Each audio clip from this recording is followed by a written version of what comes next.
Hello, welcome again to Living and Active. My name is Leland. That's Lima Echo Lima Alpha November. GMRS call sign WSFU566.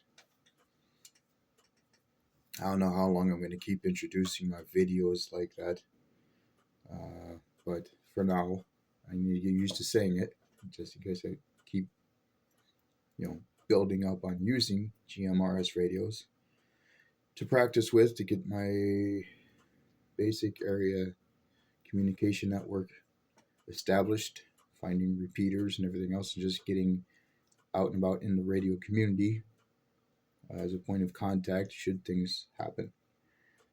But anyway, um, I think I'm gonna do. I have playlists, or as I call them, series that are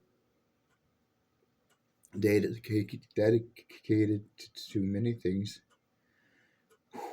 that I'm involved in, that I care about, that I have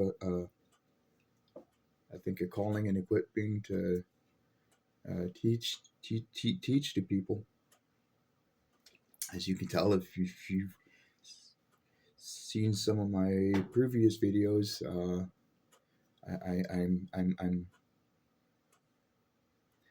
I'm in the throes of an unpleasant sort of time with my disability or disease, whichever one, maybe a culmination of the two.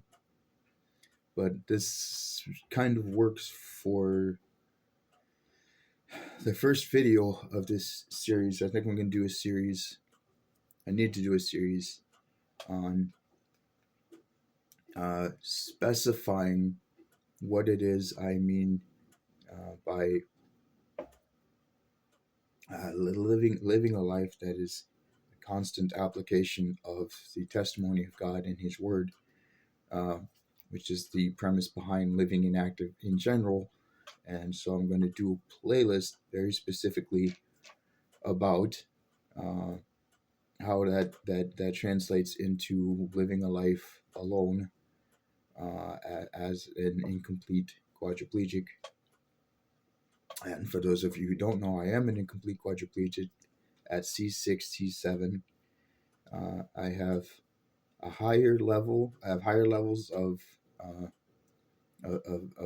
injuries to my bones in my neck, but the major nerve impact that causes many of my problems is C6, C7. I also have a fluid-filled cyst inside my spinal cord that goes between T2 and T9 in the thoracic region of the spine. And I get to learn all sorts of cool lessons about hydraulics and how atmospheric pressure and temperature affects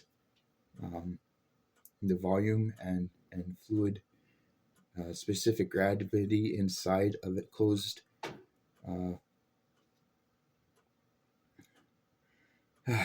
system. It's not a fun experience. Yes, I can feel when the cyst changes shape or volume, and it's not pleasant. And I also have a a swath of destruction between L3 and S1. It's a big jumbled mess. So there are many things working against the ability to continue to live as a person that is 5'9" tall, or as I used to say, bipedal. Right, as I like to say, bipedal.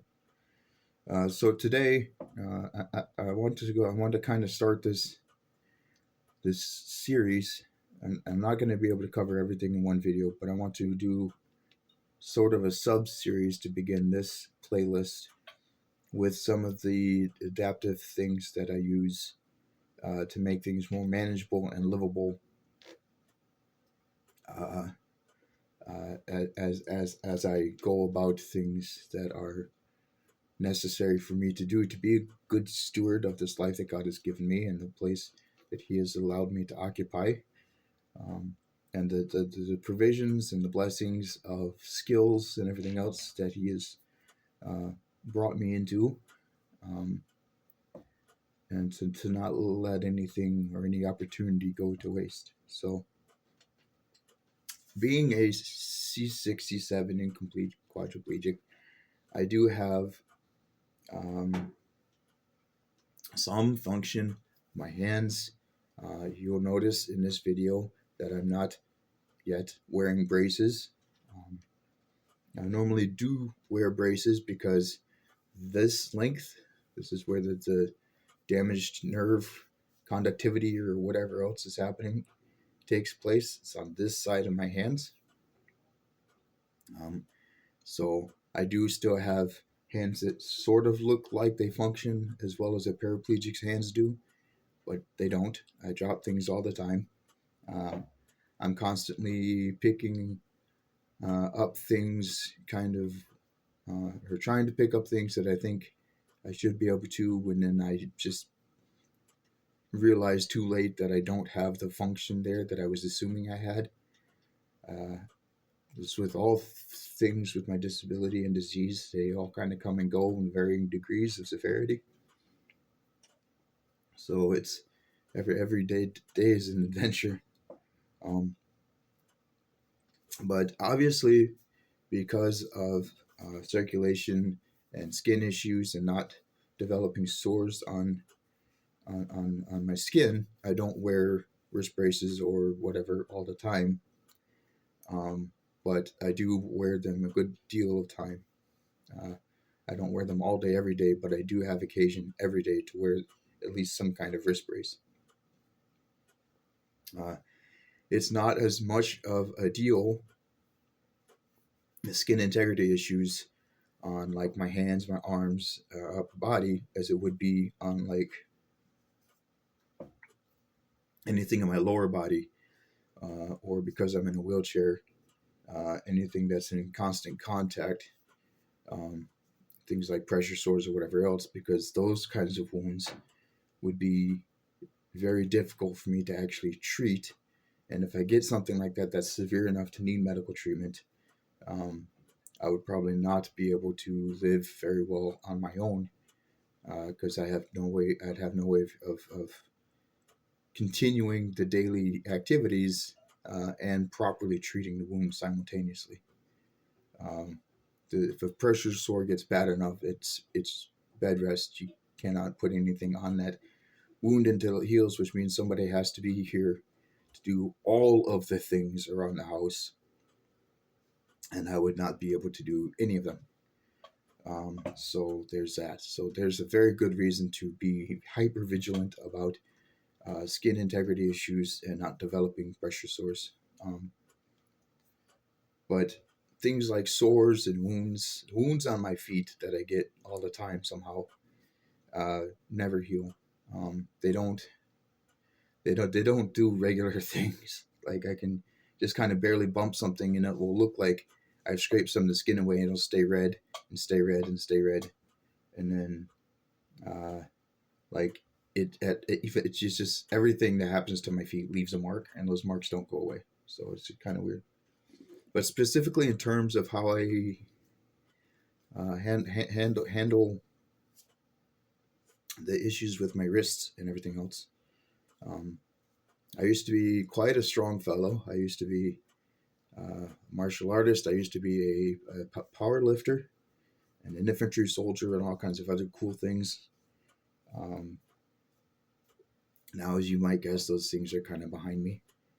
I do have a little bit of, actually quite a lot of atrophy around this side and the supporting musculature around my wrists. I've lost diameter in my wrists, and I wound my wrists, hurt them, not open wounds in the skin, but like actually hurt, like dislocations and things like that, very, very easily. So the first thing that I have is for um, These are just, I'm pretty sure you can just buy these anywhere. These are Kevlar sleeves. These are good for protection against heat or cuts. Like if I'm uh, if I'm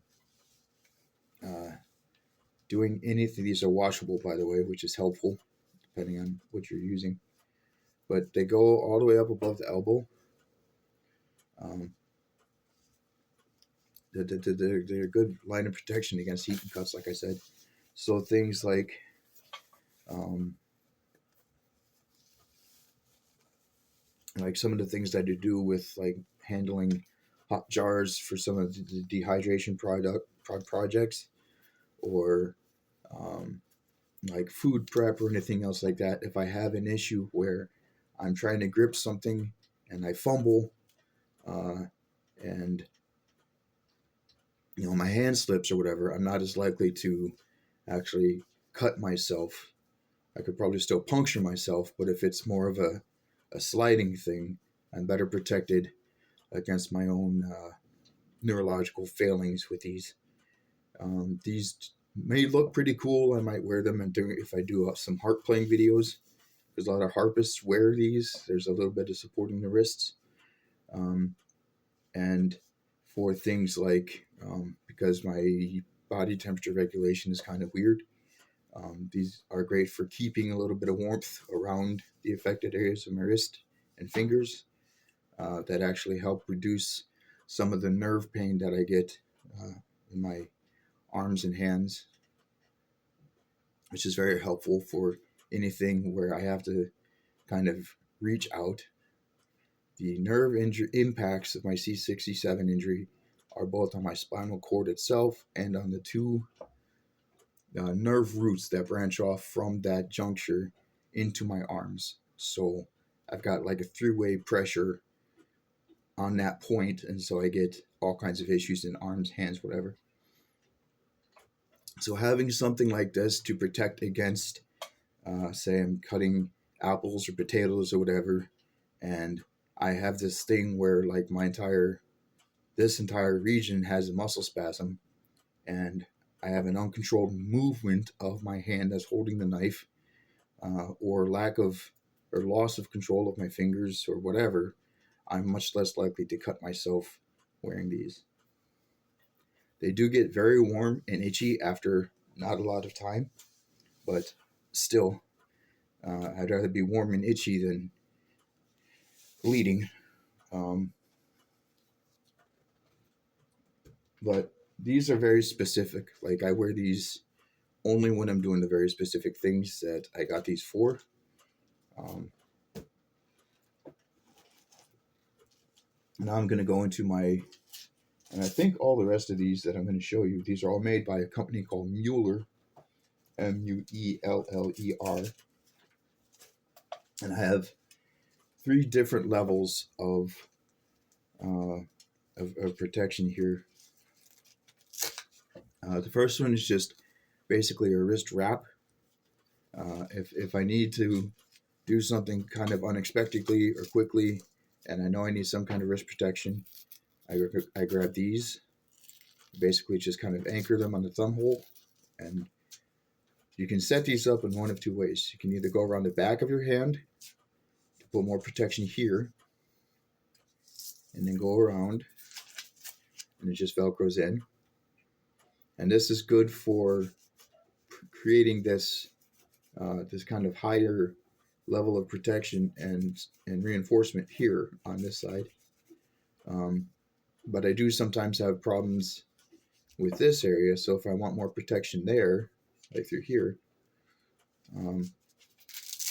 I just pop the Velcro and run it to the other side. Go over the palm first, cinch it down, and now I have better protection here. And this is the way uh, I usually use these if I'm in a hurry, because whatever I'm doing probably needs more protection through here. But again, it depends. These are good for Um, these are really good if you put them the other way.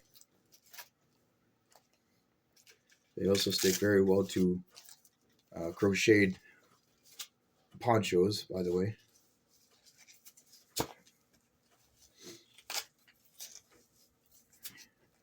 So if you put them, these are wrist wraps. These aren't really braces. These are just wraps. But if you put them this way, this is much better for pushing in your wheelchair because it allows your palm heel to make contact with your push rims, and it doesn't have a bunch of material here to kind of feel like it's getting bound up and whatever else. But this gives you a good grip for pushing, because I mainly push with these. If my fingers are cooperating with me, I'll get as much wraparound as I can. But if I'm having trouble, then I need to be able to use the surface friction from my palms, from my actual skin, making contact with the rims to kind of give me a little bit more oomph than what I would normally have. So there's those. This is light duty, or if I'm in a hurry and just need some kind of protection and I'm not already wearing the wrist brace. My daily drivers, my everyday carries, whatever you want to call them, are also Mueller's, but these are actual braces. Let's see which pair. I have many pairs of these. Some of them are fairly worn out, but these are cut, so that it doesn't matter that there isn't like a left side and a right side. You just grab them up, and they fit on the same way. You see the tag here. Put your thumb through the loop. Wrap the wristband towards the back. These are the ones you've seen in almost all of my videos. Slide your hand in, and then if you can hook it, even with like quad fingers, what I normally do is I can just kind of loosely tension this in like my hand, and then I just basically roll my hands over each other to get it set. And then like if I need to tighten it, I just grip it with my thumb and my finger and pull it tight. But these are the ones you normally see me wear. These are very good for both protecting here. There's like little metal bars that go in here to support the wrist, and some in the back to go across to support the back of the hand too. I do a lot of pushing in these. As you can see, these are the ends of the metal rods about to poke through. When these fail, the metal rods will come out and it's time to get a new pair. But these are readily available on Amazon or pretty much anywhere. I think you could probably get them Walmart or anywhere that sells like just mass marketed like first aid or healthcare products or anything else like that. But these are very, very nice. They're very comfortable. I can wear these for hours without too many problems.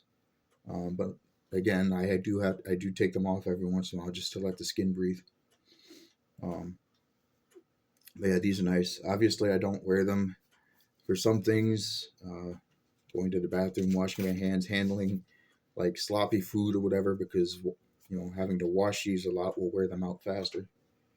But for other things, for most things, this is what I have on. The next step up, the granddaddy, and I wear these very rarely, so that those people that know me fairly decently or spent any kind of time dealing with me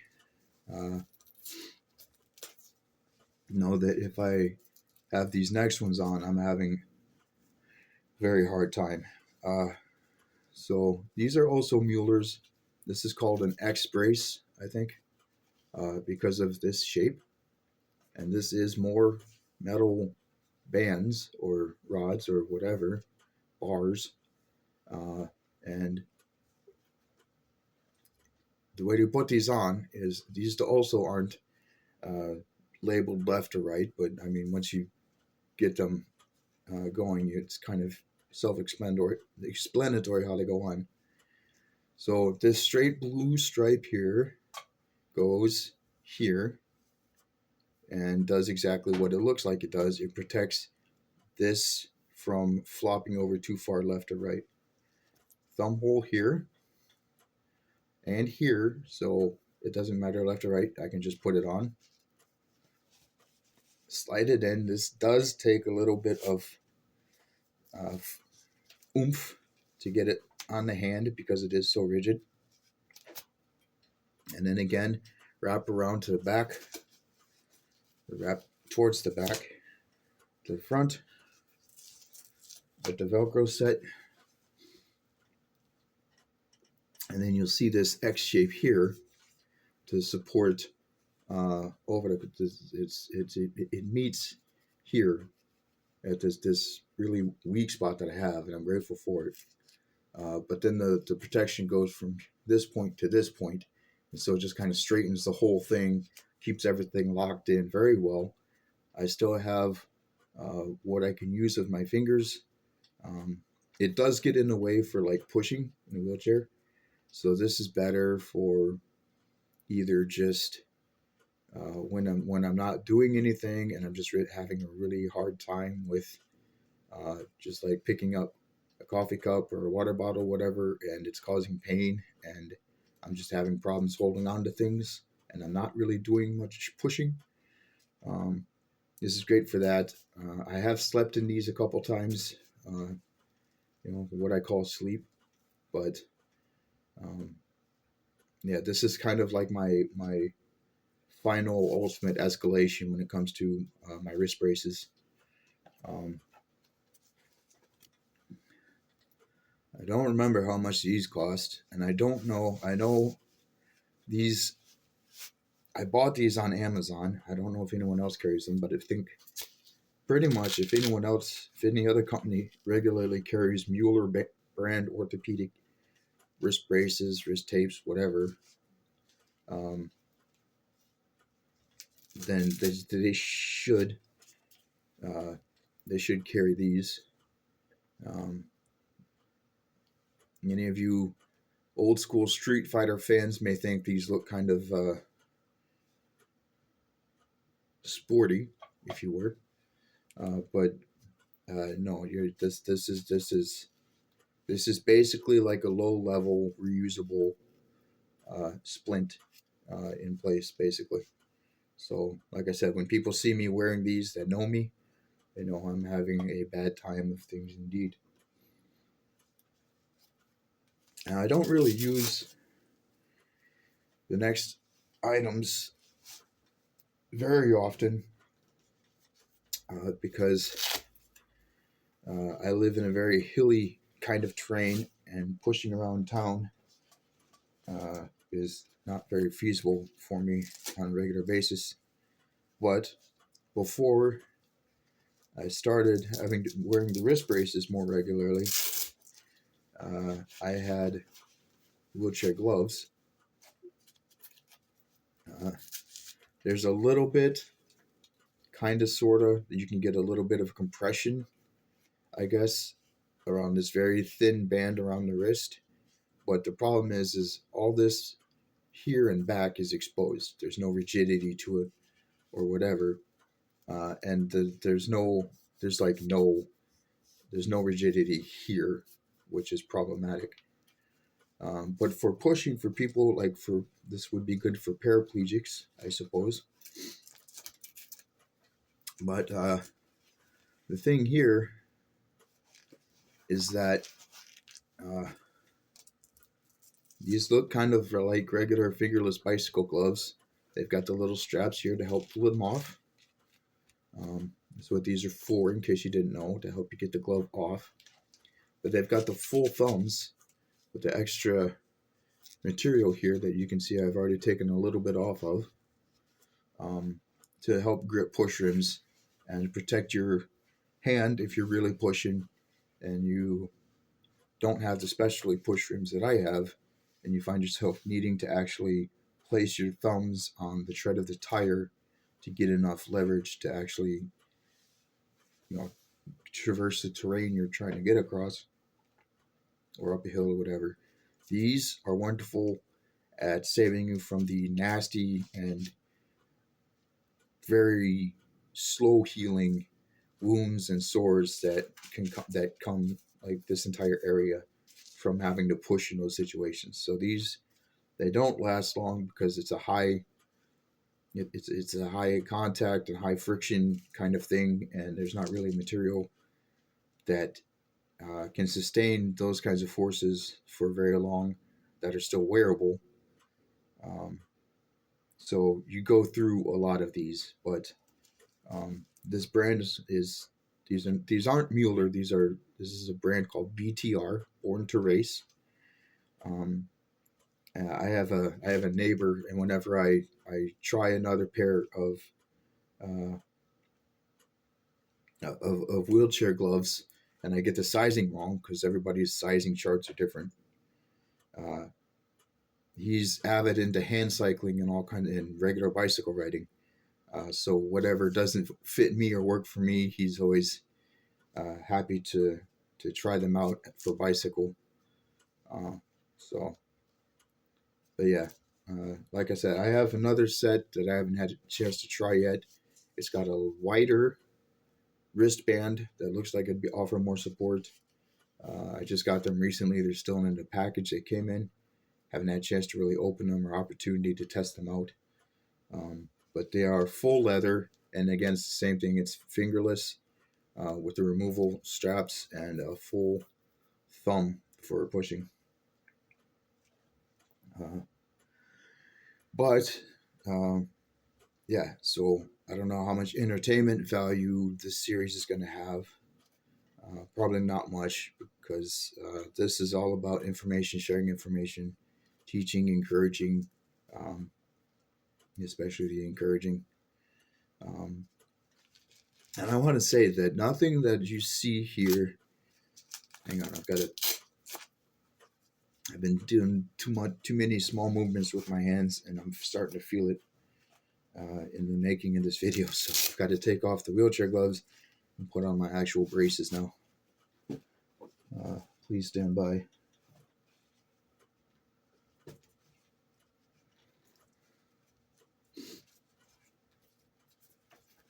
But there's a thing that exists in the disability community that you may not know of, and it doesn't have a name, but it's a thing that happens to a lot of us. Many of us we come into our disabilities later in life or whatever, and we don't have anyone around us to help us learn how to be disabled. Okay, and that should be the goal of any adaptive or uh, accessibility type effort that anybody takes on. It should not be about getting that person as close to able-bodied or normal as possible. It is to allow that person to live a life, as every person has the freedom to do, while still being disabled.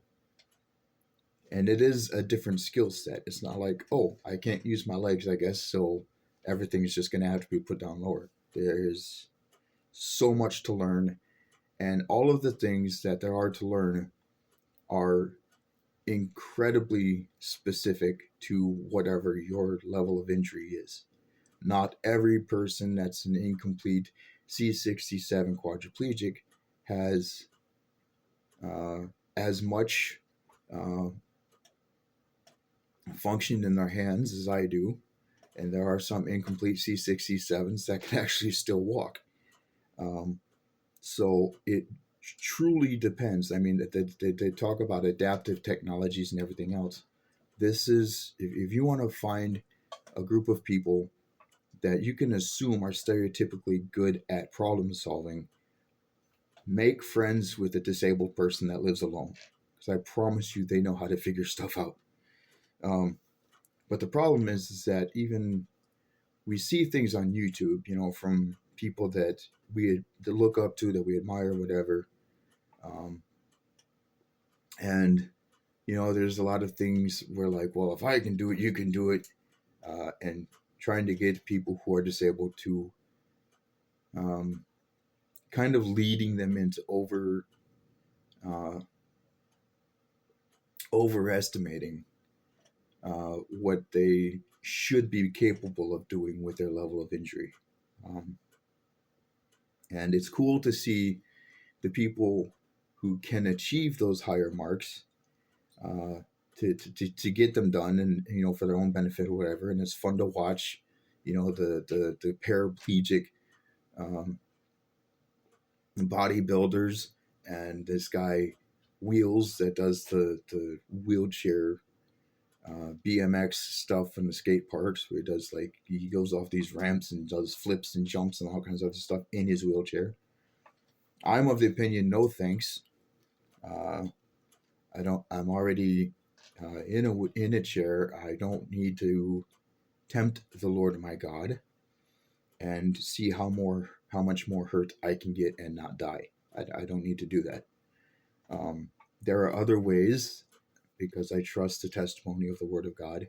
There are other ways that the Lord would have me to use my life and to not let my life be wasted, that don't involve putting myself in great danger or making a spectacle of myself for the benefit of others. And I certainly don't want to add to the problem that we're having with, well, this wheelchair user can do X, Y, and Z, so why can't you? I don't want to add to that at all. But there's a lot of self-imposed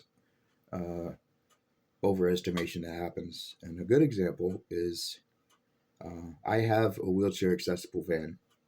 And for the first few months I had it, I had the passenger seat removed, and I would just roll up in my wheelchair next to the driver's seat, use the Q restraint system to lock my wheelchair in place, and then transfer laterally from the wheelchair into my driver's seat, and that's how I drive around. But the first time I tried to take somebody fishing, I discovered the problem with that. The person I was driving around with ended up having to sit all the way back in the third row, with like this massive empty space in between us, making conversation as we were driving around incredibly difficult and awkward and unpleasant for me, because the whole thing. So I was like, no, I don't want to do this. So I put the passenger seat back in my van so I could actually comfortably talk to the person I was riding around with, if I ever had people riding around with me again. And I figured out a way.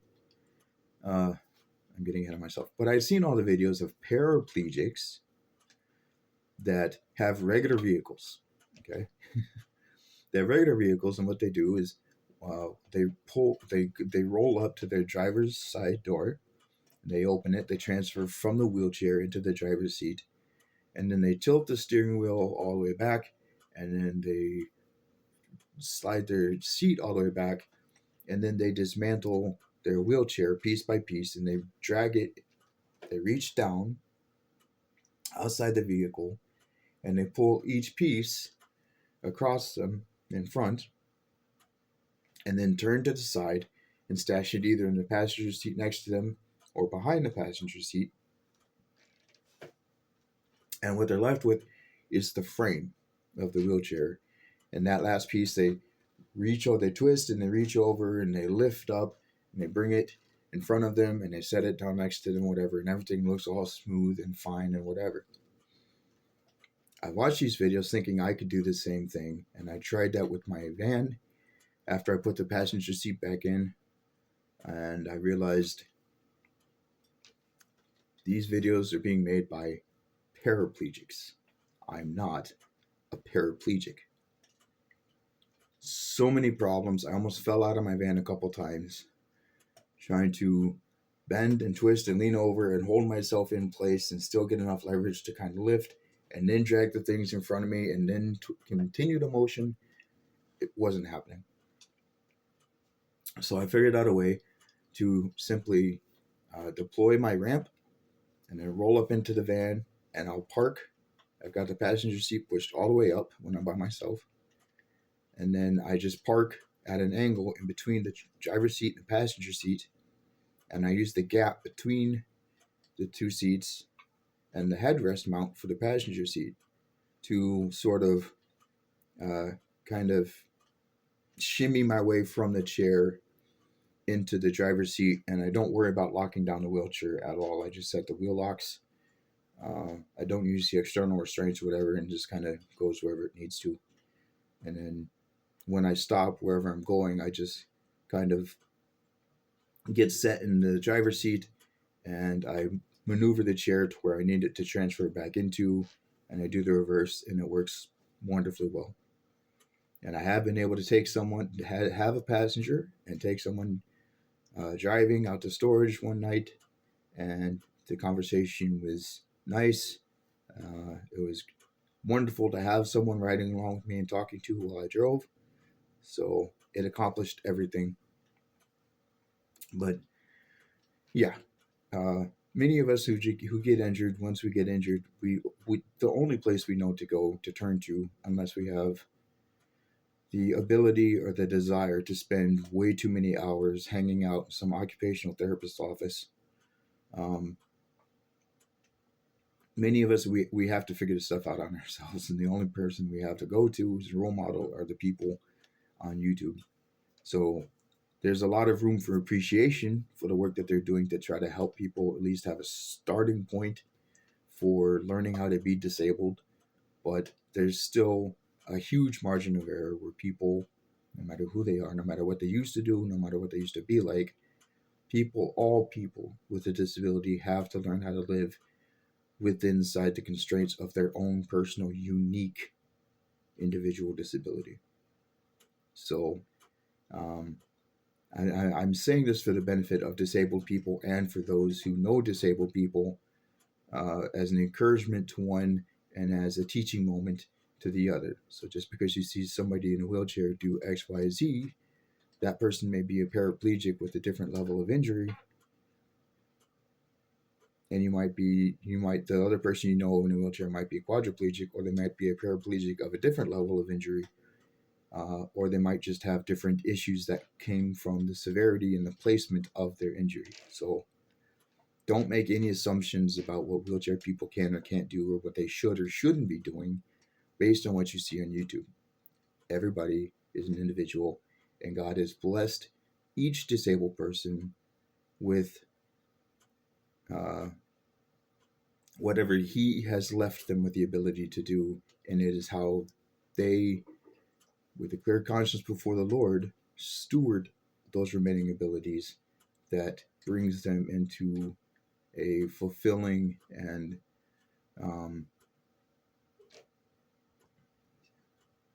not just a fulfilling existence that's pleasing to the Lord.